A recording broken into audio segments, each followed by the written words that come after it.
This is Karen with NewClevelandRadio.net, and it is time for Sherapy with my friend Sherry. Hi, Sherry. Hey, Karen, good to see you. And I'm going to say Happy New Year to everybody, not because it's just January 1st, but because it's my first podcast of the year. So happy to be here with you today. I'm a New York City-based psychotherapist, the author of 3 relationship books, editor of the anthology, How Does That Make You Feel? True Confessions from Both Sides of the Therapy Couch, and a journalist, speaker, and occasional hellraiser. And this is Sherapy, Real Therapy with Sherry Amatenstein. Today's topic is finding light in the darkness of COVID.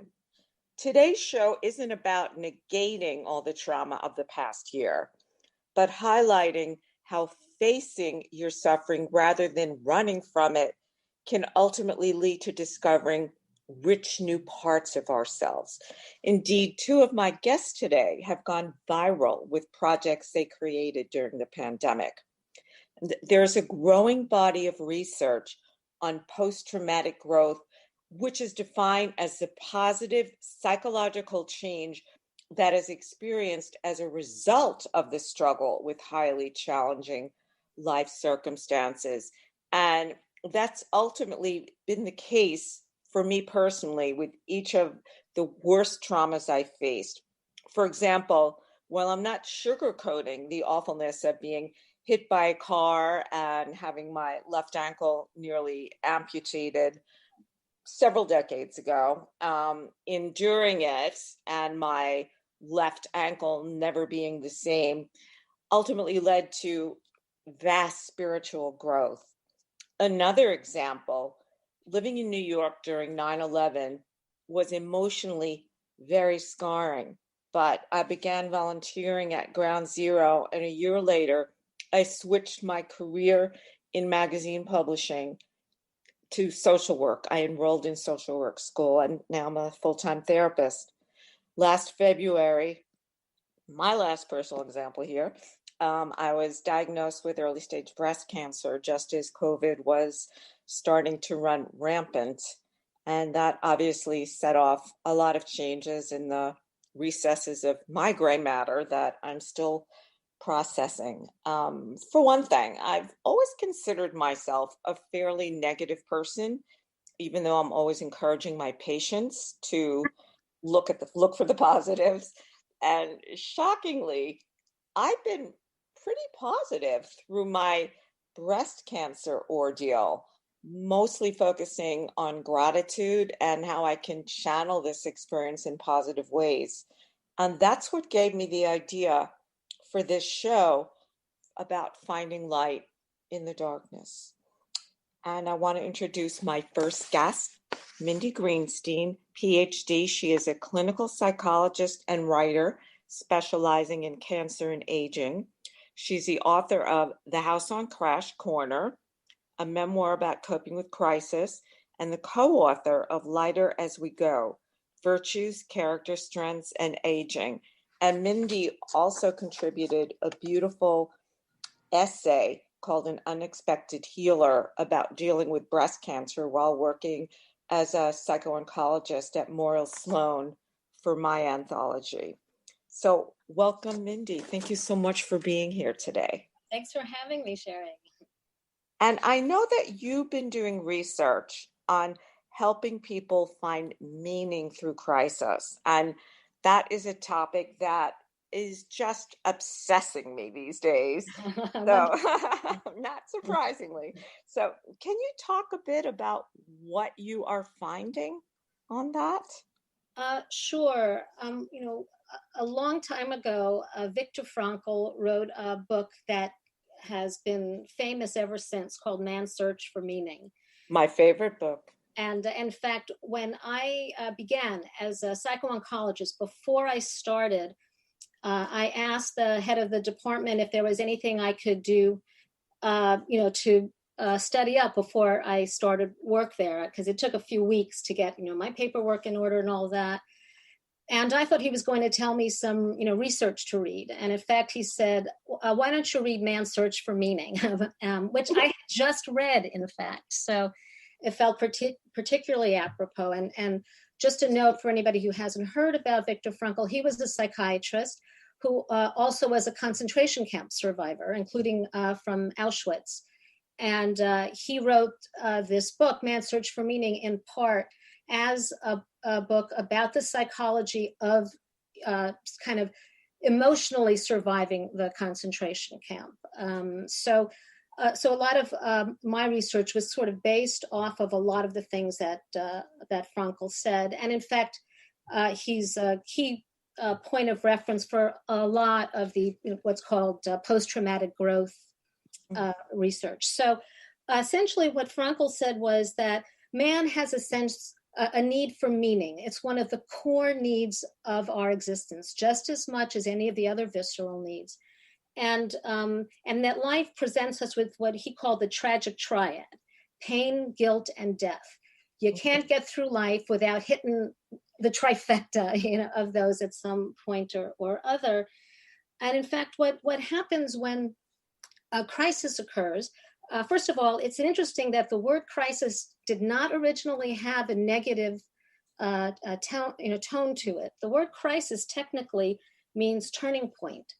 It comes from the Greek word, which I'm probably not pronouncing correctly, krinein, that means to separate or decide. When a crisis hits you, you then may have to make lots of decisions about how you're going to respond to that crisis. And one of the things that happens is that you might use that crisis to make meaning in your life. It might be the starting point of a new cause you find yourself doing, but you also can find meaning despite the crisis. If you have something that means a lot to you before you're hit with the crisis, it still means a lot to you after you hit the crisis. And in fact, the crisis might help even deepen that experience. So in particular, deepening social relationships, having a sense of perspective on your life that you didn't have before, and even having a sense of pride and just having to stand up to what you've had to stand up to, all help you not only cope better with the crisis. Doesn't go away, as you said before, it's not negated, but it's counterbalanced. And it allows you to have a more positive and a more tolerable meaning for what's going on in your life. And that's sort of what, in fact, one of the things that I found, you mentioned how, the guests with these kind of, viral, memes and stuff. We're so hungry, and dealing with this crisis makes us realize and appreciate that hunger so that we go out looking for it. And one of the things we're hungry for is connection, and we're always looking for people to connect with. Crisis kind of forces us to do that sometimes, and we're the better for it in that sense. Sometimes we just kind of keep going on our lonely float. And when suddenly you need help and you don't have a choice but to reach out, it can really bring your experience to a new level, kind of psychologically, spiritually, and even help you cope. You can kind of helps you transcend your experience. And I love the word transcend, because I think when we allow ourselves to, that's what happens. And certainly all of us would give up all our transcendence in a heartbeat for COVID never to have happened and the other crises perhaps that we're dealing with. But this is where we are, so we have to go with start where you are, as the saying goes. And Mindy, I know you're dealing with cancer reoccurrences while simultaneously dealing with the pandemic, which obviously brings up lots of emotions and issues, but it's also sparked your creativity. I know you're working on a memoir right now. That's true. And in fact, when I first got, as I call my virgin cancer, which was 15 years ago, it really, I didn't like it. And for everything that I'm about to say, it's still true that for all the good it brought me, if somebody had a pill to take away all my cancer as well as all my post-traumatic growth, I would still take it in a heartbeat.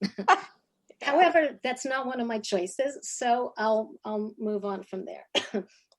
But in fact, at the time that I first got cancer, sorry, I just got a little frog. That's okay. I was working on a book about working with people who had cancer. And also, my parents were Holocaust survivors.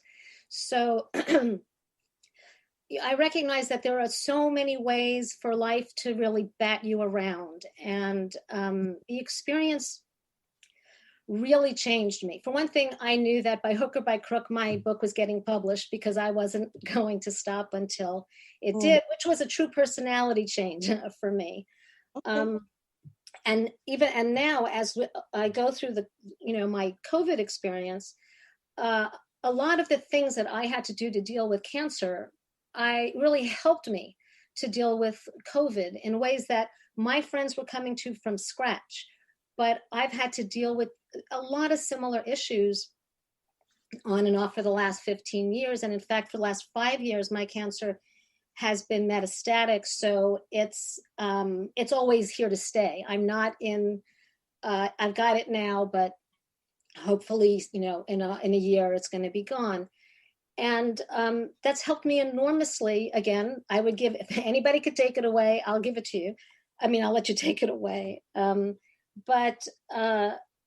So I'm combining both of those in a new memoir that I'm writing about how we cope.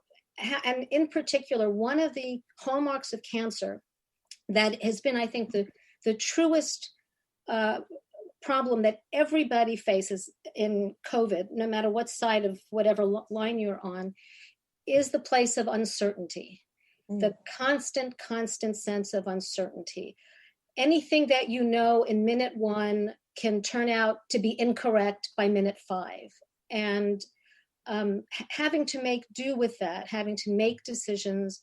And in fact, one thing I should say, and this is kind of a part of transcendence, and I know it's part of some of your guests' experiences too, is one of the ways that we transcend our experiences is through humor and finding what's funny in it. And sometimes you can be truly miserable and laughing at the same time. And the laughter ameliorates the misery, even if it doesn't take it away.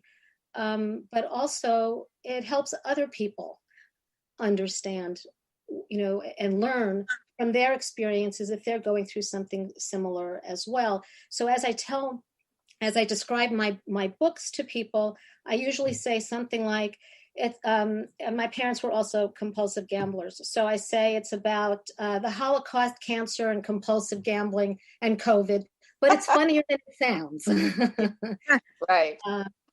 I mean, I know, like, for me, and you and I have in common, both being children of Holocaust survivors. But for me, and for me, I think that there is a freedom in having the worst thing I can imagine happen, because then there's nothing left to dread. Right. So I can go more into, okay, how do I deal with this? What do I have to do? Whose balls do I have to bust? And I will do that literally to get the medical appointments I need during COVID or this or like whatever. And for me, and I think that's a common thing with all my guests today, including you, being creative has always helped me cope. Always. Because pouring myself into, and again, not to negate what's going on or ignore it or bury it, but it transforms it. It does. And the transcendence, the transformation is always a good way to go. And before I introduce my next guest, I just also want to mention journaling is something that's, I think, a very helpful tool for people to do while they're locked away in their individual homes. maybe with the intent of writing about the trauma and just see where it goes. It doesn't mean that, oh, this is something I want to publish, but it's a good release and a good way to get in touch with yourself. I agree. In fact, one person who was taking a writing program at my hospital, they did an exercise called six word stories, where you tell a whole story in 6 words. And the person wrote, I think, the most beautiful thing about writing I've ever seen. Her 6-word story was, bodies are fragile, but words soar. Love that. Really, it is true for a lot of people do start doing things like journaling, to really reflect on their lives and their experiences, and also to work with them, process them in a way that makes their lives better than they were before. I would agree. And my next guest has definitely found many creative outlets during this time of COVID.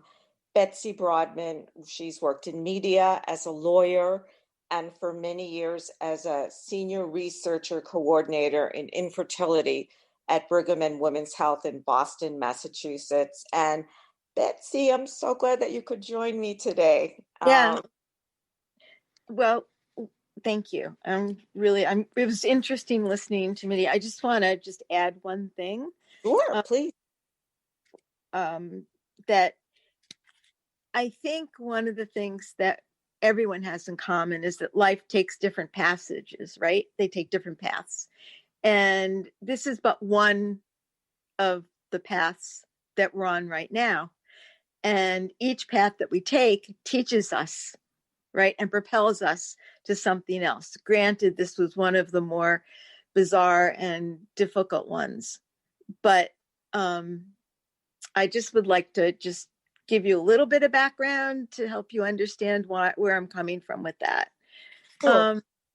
Well, really short. So bottom line is that I absolutely do not feel sorry for myself. I've lost everyone in my family, literally, but my son. And because of that, that's not during COVID. That's in the course of 15 years. Yeah. Literally. So what that means is that it's afforded me a number of opportunities in other areas. And also it's afforded me, for whatever reason, the ability to go through this in a very different way. The first 3 weeks, 4 weeks, because the earth was moving under my feet. I didn't know what this was. My doctor was saying, you can't go out your door. You have no immunity system, all that stuff. We had a crazy president. I could go on, but you get the gist of it. Right. But because of a lot of other things, I'm not going to go through the litany. It doesn't matter. I was sort of pre-prepared for a lot of things. I mean, I'm the person you want with you in an emergency. I don't get riled. I don't get scared. I just go into this head of, okay, so what do we do now to get through this? How do we get through this? And what's the easiest way to get through it? And logistically, what's the best efficacy we can use to get through it? So I started doing kind of a 3-pronged plan. This is like so pathetic because I'm not like this usually. I'm not that grounded with stuff because I tend to be very creative and ethereal. But anyway, after I think the 3rd week when I couldn't eat, I had already lost 16 pounds, literally. Oh. That was scary because I literally couldn't eat. I knew I couldn't go in the hospital because if I went in the hospital, then they would probably intubate me or something. So I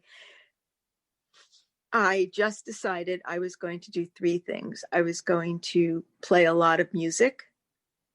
I was going to keep up with my women groups, which I hadn't been doing. And I was going to dance. I was going to do a lot of dance. And I was going to do anything, and this is the scary part, I was going to do anything that just made me happy and ignore for 2 weeks all the crap that was going down with Trump. Literally, I wasn't going to listen to him. I couldn't have anything to do with that. So what that did was that afforded me a time, but also a blockade of having things come at me that I had to deal with, other than just, well, what? Nothing. I'm sitting in a house, right? Which I'm not allowed to go outside of. There's beautiful windows. There's sun coming in. I'm living in a lovely neighborhood. I have a ton of neighbors. What is there for me at that point to start complaining about? Nothing. Once I got past the fear stuff, right? So then I was left, with the guilt. There's everyone around me falling apart, and I'm not. I'm getting into being by myself for the very first time in my life, because even after my family and everyone died, I had a lot of friends. I have a lot of really good friends, but now I couldn't see them and I couldn't be with them. So I was isolated, but I got into, how do I say this? Getting to know myself. It was a really good opportunity, which I had never taken before for whatever reason. I don't want to go into it. It doesn't matter. To kind of step back and kind of look into things about myself that I never really took the time to do. And that was wonderful. In fact, I started therapy again, which I hadn't been doing for a while. And I said to my therapist, something's wrong, because I'm not that freaked out anymore. I mean, I think I'm just pushing it down. I'm just not dealing with it. I'm kind of actually feeling safe and somewhat not happy, but not really that upset. Instead, I'm sort of moving it towards useful things. And she just said, did it ever dawn on you that you just have been through a lot of things where you've had to take things that seem like crises and manipulate them or use them in ways that you're so comfortable, you've become comfortable with.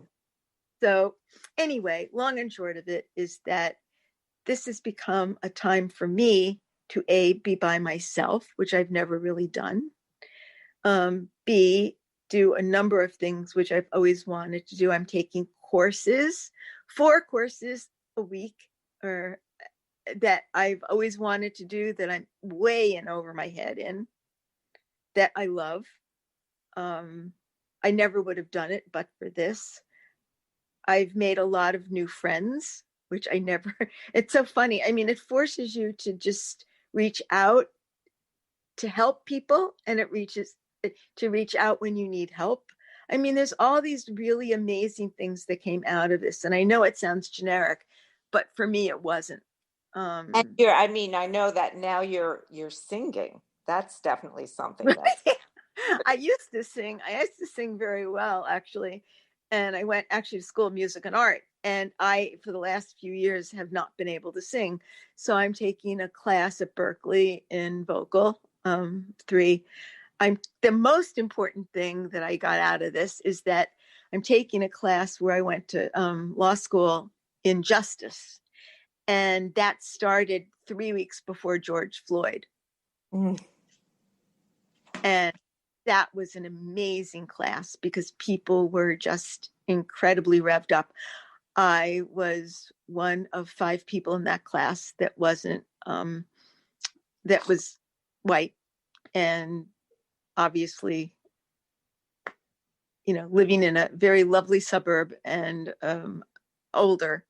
And it was a really impactful experience. Right here, you can't see me, right in my heart, right in my soul. It went right there. And it didn't let up. I mean, I got so much out of that. So the thing that I'm trying to explain also is that before this, I was doing a lot of neonatal hospice. I've been doing a lot of hospice work. I've been doing some other stuff. I'm going back to that. I'm going back to my infertility practice. Because they're having because a lot of people have had, obviously, that I mean, infertility is horrific. It's hard. It's a maze, and it's ups and downs. And adoption, which we also went through, is really a maze. And so during this time, it's more difficult. So it gives me a really good feeling, an incredibly good feeling, to be able to speak to these people and work with them with those things too. So I guess I'm getting to know that part of myself even better during this time. It's being alone has actually, it sounds like, made you more comfortable with you, which has led you to be able to reach out even in a freer way. I mean, you're just exposing yourself to all kinds of new stimuli and giving of yourself. Right. I think I told you I've never been alone. Right. I was with my girlfriends in college. Before that, I was with boyfriends. After that, I got married. I mean, it just went on and on and on. And this is the first time I've ever been alone in my life. And to be alone and absolutely isolated was a double whammy. And I now like it a lot, actually. So now I'm scared I'm not scared, I'm kind of excited, but there's a part of me that owns my time, that owns my stuff that I want to keep. Right. And I never thought I'd say that. So thank you. Yeah. Yeah. Thanks for reminding me about that. And I want to talk with my two next guests and then open it up for all of us, because everybody here has just so much wisdom. I just also want to mention Betsy is an amazing photographer. Oh, stop. You are. Okay. Her photos, she takes every day, she posts these gorgeous nature shots, and it just, these things, when they stimulate your senses, I think it just reminds us of how much beauty and wonder there is in the world in the middle of all this horror and sadness. Thank you. Well, that was my purpose of putting them out. Yeah, and keep sole purpose. Keep them coming. And I want to introduce Tiffany Drayton, whose viral New York Times op-ed last summer, "I'm a Black American, I had to get out," led to a contract for her upcoming book, Black American Refugee. Though that's not what she's here to talk about today, but I wanted to bring that up because I think it's wonderful. So welcome, Tiffany. I'm so glad you could join us all the way from Trinidad. And I told you when we all just gathered pre-starting the broadcast, I'm not jealous that I'm in New York City and it's midnight gray. I'm not jealous at all. Oh, no. So thank you so much for having me. Yeah. And thank you for all of those, for that positive energy, even though I know the New York weather can be quite overwhelmingly depressing. Well, that's the good part about isolating. I'm rarely outside. Mm-hmm. There you go. Looking for the positive. And it seems as if you found it. Yes. But you were saying that I wasn't here to discuss my book. And in some way, I kind of sort of am, because my book is essentially just my story. And that's a story about being this young Black girl kind of going through the experience of coming to America as an immigrant, and how my family, which comprises of my mother and my two siblings, she was a single parent, just how we survived. And I would say that the biggest takeaway for me from COVID, oh man. Well, I need to give some background first. So just as I said just now, my mother went to America. She took her 3 kids with her, and she just had to fight her way through getting us a good education, getting us affordable housing, etc. And being the mother of a single parent, you have all of that pressure on you growing up, just watching your mother struggle, watching her fight to survive, wanting to alleviate all of that burden. And for so long, there was nothing I can do. But watching her struggle so hard made me want to fight even harder. So I always made sure to get the best grades, and I always had a plan. Okay, I'm going to college. You're going to retire, Mom. That was my thing that just kept me going. I'm like, you're going to retire. Ever since I was in my early 20s, I kept telling her, you're going to retire soon. You're going to retire soon, even though I had no means to do it at all. And she just looked at me like I was crazy. But last December, my sister and I, we had already moved down to Trinidad because we found more affordable housing, and I was working online. And I just got tired of it. I was like, Mom, give it up, give it up. So it's December 2019, and my mother's like, give it up. What do you mean? I'm like, move, give up your job, quit. And my mother at the time, she was a nurse, and she was working on a hospice unit. Um, so she was very, she was so used to working day and night just to provide care, and she didn't know how to not do that anymore. But luckily, my sister and I, we both have children, so she felt a little more obligated to come back home and kind of help us out. And so she made the leap. So she made the leap in December 2019, and by March, COVID came, and her unit ended up becoming, it changed from a hospice unit to a COVID unit. So it was just a really incredible moment for my family, because we were just right on the brink of this disaster, because my mother is just the glue. She's a super glue of my family. My brother, my sister, myself. If there's no mom, there's no nucleus. There's nothing holding us together like her. So just the thought that we could have lost her in all of this, or she could have been exposed to the virus and maybe had not necessarily it kill her, but she could have had outcomes, and we'd be too far away to even do anything about it, because here And I in know Trinidad, the borders are locked down. Your sister and her children are also with you. Like you're all Yeah, together. Yeah. so it's my sister, myself, and then my mom. But what I didn't expect from all of this was that I would have to be forced to kind of face myself, because for so long I had been putting myself under this pressure to make her life easier. So I didn't realize how exhausted I was. And so when she moved down here, I have a 2-year-old and a 3-year-old. My nephew is 7, and me and my sister were running this household. I'm working freelance writing, and on top of that, just the years of living in this super exhausting way, always trying to perform your best, and always looking to ease the burden of my mother. When she finally came here, it was just like a sigh of relief that is still ongoing to this day. Well, you called this when mhm. we talked, when you and I talked for our pre-interview, you said that this has been the most beautiful year you've ever had. I've never seen the kind of, I think, speaking of transcendence, part of being driven to perform, you think that you have to rely on yourself so much. So you get super you focused. And part of this experience was recognizing something so much bigger than myself. Because here comes this pandemic, this huge thing, it's killing people. And somehow, some way, my entire family ended up being here together under the sun with my kids. My mom is safe.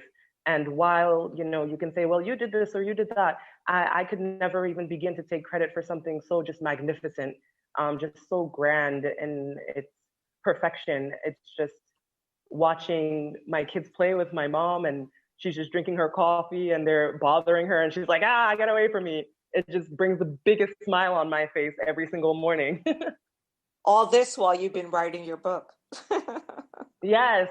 So that was the other thing. So when I've written with frequency about inequality and being Black and systemic racism and all of these really profound difficulties that Black families like myself, like my family, faced in trying to make a life for ourselves in America. And when everything happened with George Floyd, with racism, with police brutality, I was like, this is the opportunity again, because America is now in a different space.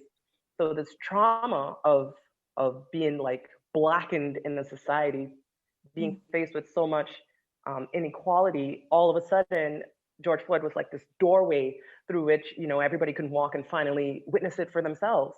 And that was one of the most powerful moments for me as a writer, because I knew that was the opportunity, because people are watching with eyes wide open and also with their hearts more open than before. So I knew when I started pitching that piece about leaving America to escape racism, it would have been embraced in a way that it wouldn't have been prior.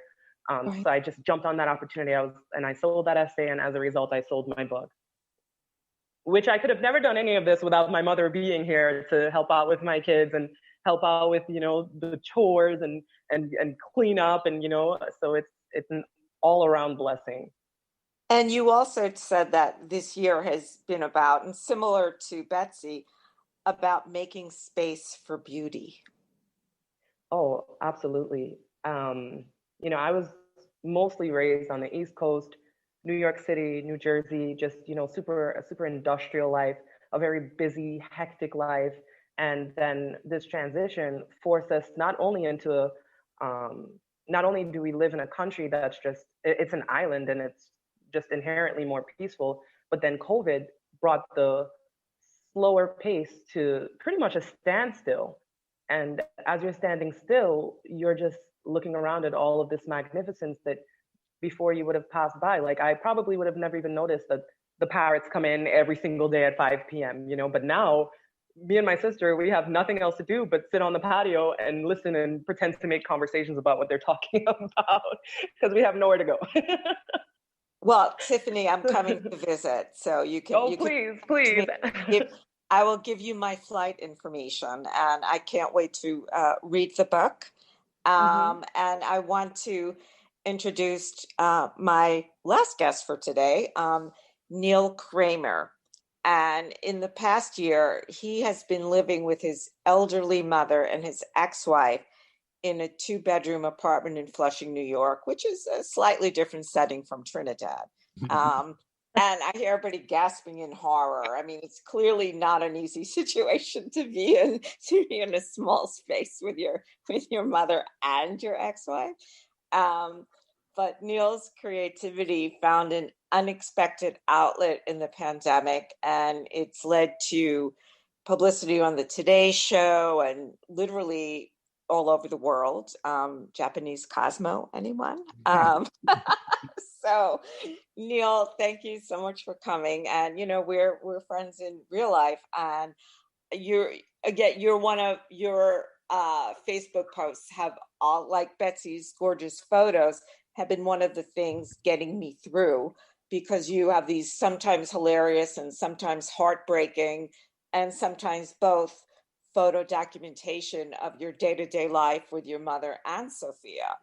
And, they've just been so wonderful to follow. I've looked forward to it. And what are some of the photos that have gotten you the most reaction? I know, like the one I see in a lot of the press you get is the one of the three of you, in the bathroom. You're in the bathtub.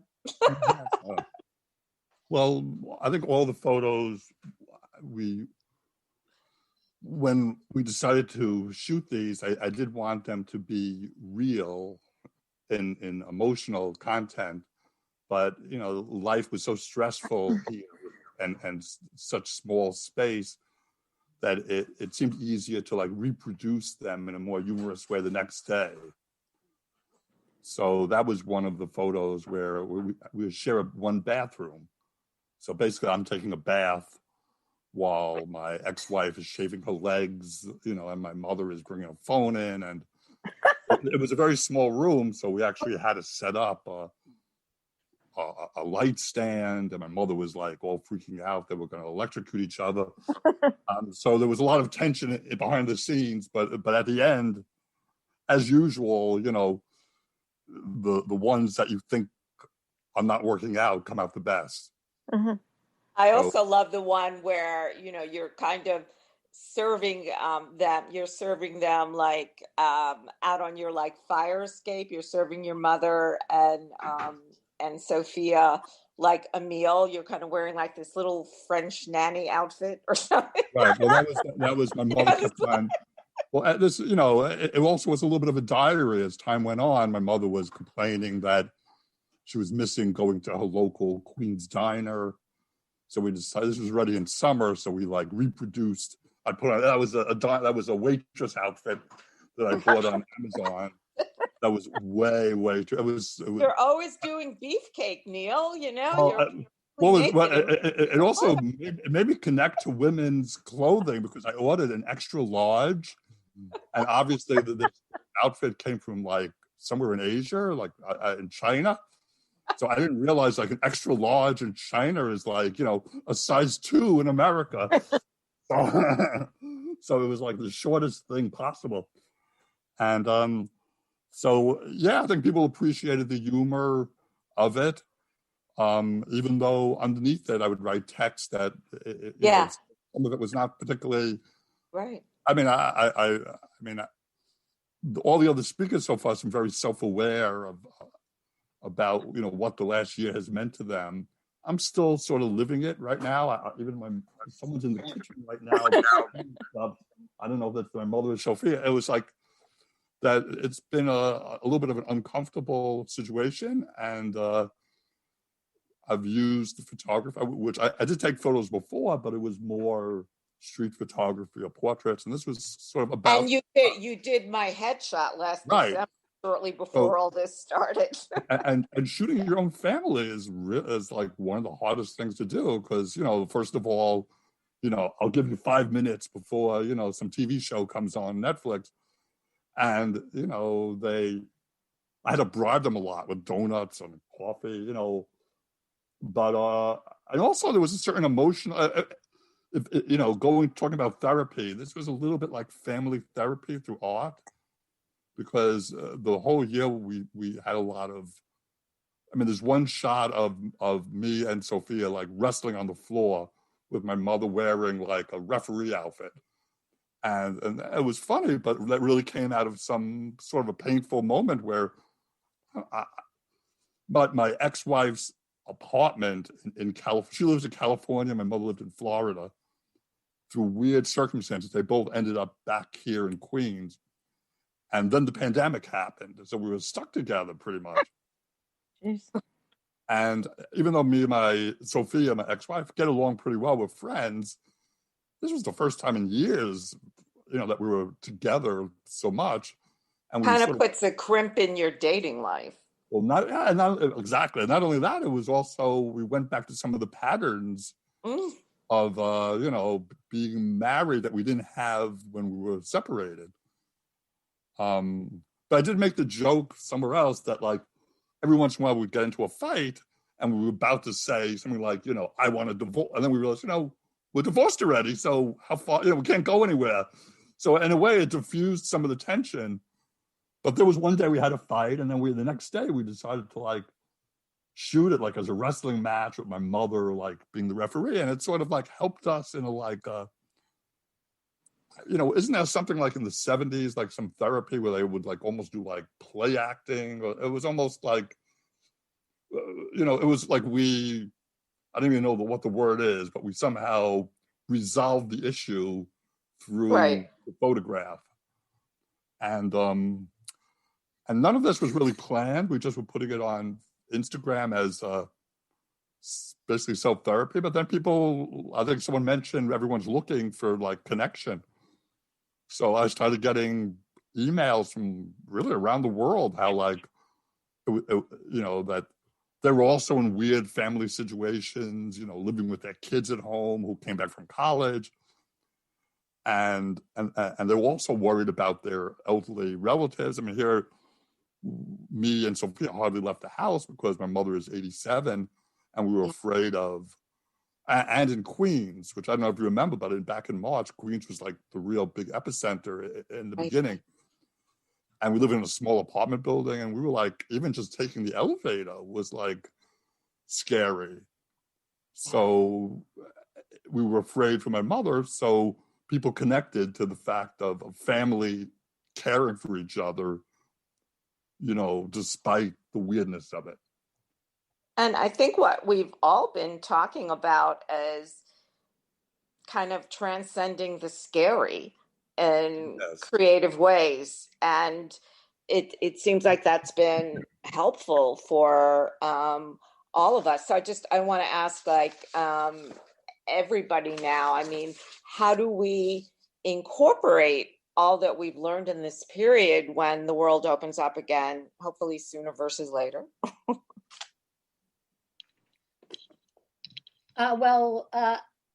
Should I go? It's Mindy. Yeah, sure. Absolutely. Sure. One thing that I've really been noticing about what everybody's been talking about is some common themes, especially, which actually harken back to Frankl, is how important it is to find beauty in the world, whether it's through love for other people or through nature or through art. those things help us transcend. I have to say to Neil, and perhaps this is too much information, I particularly was blown away by your picture of the pyramid of toilet paper. I just felt like if there's anything that tied everybody together during COVID, Right. is where the hell are we going to get toilet paper from? Right, and future generations are not going to believe that we were actually scared about running out of toilet paper. It sounds so silly, but we really were, you know. And one thing I was thinking that's really, really simple, just personally in my own life, is one thing that I realized became super important to me was that I learned that I loved the sound of bird song. Something so simple. It doesn't cost any money. I could hear it out my window, even if I wasn't going out. So, one of the points I wanted to make is this whole kind of meaning thing. It doesn't have to be big. It could be something as small as hearing bird song. And what it does require, though, is a little attention to, hey, that just made me feel better. You know what? Let me bank that. Remember that. To go back to that and do that in the future. Listen to the bird song. But I do think that one of the things everybody has talked about was really kind of, and even Neil, though he's a self-professed non-reflective person, you really have to really, you are reflecting through your art, right? Because you're turning, the lens right on these truly emotional experiences. But you're able to communicate them through pictures. And the humor, as you know, I think it was Mindy who said that before. Neil, the humor is so relatable. And the pathos of a lot of your long captions that you write under the photos. They're just they're just really, really wonderful, which is why I'm so happy for you that you've been getting this acclaim, because all the things that we're all doing are helping to bring some light into the world. Everything that we do that touches someone is hugely important, and I think we take that for granted, because when we look at the overwhelmingness of it all, if that's a word, or what seems like the overwhelmingness, we just have to step back into our small moments and doing what each of us can, and not feel, because I heard some of you say selfish about it. It's not selfish. Self-care is something that boomerangs at all of us. Take care of you, transcend, and be able to transcend some of what you're going through in a way that touches the rest of us. I mean, that's something truly wonderful. I don't know about other people, but I've been thinking, now that everyone's starting to get their vaccines, I don't want to try to be negative here, but almost like a Stockholm syndrome. It's like we've been living like this for a year, probably until the summer. What happens when we open up again? How do things change now? It's, on a personal level, I don't know if I can live, with my ex-wife forever. Eventually we have to, and it's like, we haven't brought that up yet, what the next move is. And I'm sure, like everyone else, it's like, we're trying to make the best of this situation, but what happens? I even saw on Facebook, a couple of people were complaining already about Donald Trump being gone, almost because it gave them an anger, to do things. And it was almost like, some things energize you in a negative way, that type of thing. I think that's a great point. Oh, sorry. No. Go ahead. I was going to say, even just this group, I really want to see Betsy's photography. I really want to read Tiffany's book when it comes out. And I'm just sitting in my room, and I've already I'm out in the world thanks to your podcast alone. Mm-hmm. Yeah, we had our own lovely connection. Yeah.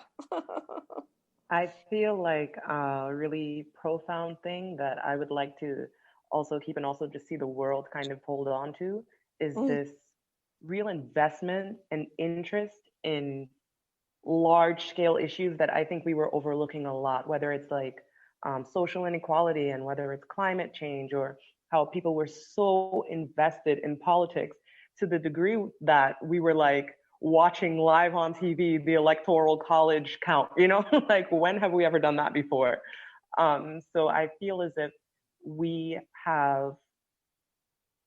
there's a space that has been created for the average person to take interest in large-scale societal issues that previously we were just too busy to care about or just not as invested in. And I think that's something I would love to see just continue. I don't want, you know, the place to open up and we just go back to being this busy beehive without that reassessment and that reevaluation of our path and where we're heading as a society really kind of sticking with us and driving us in our endeavors to like build this next the future then.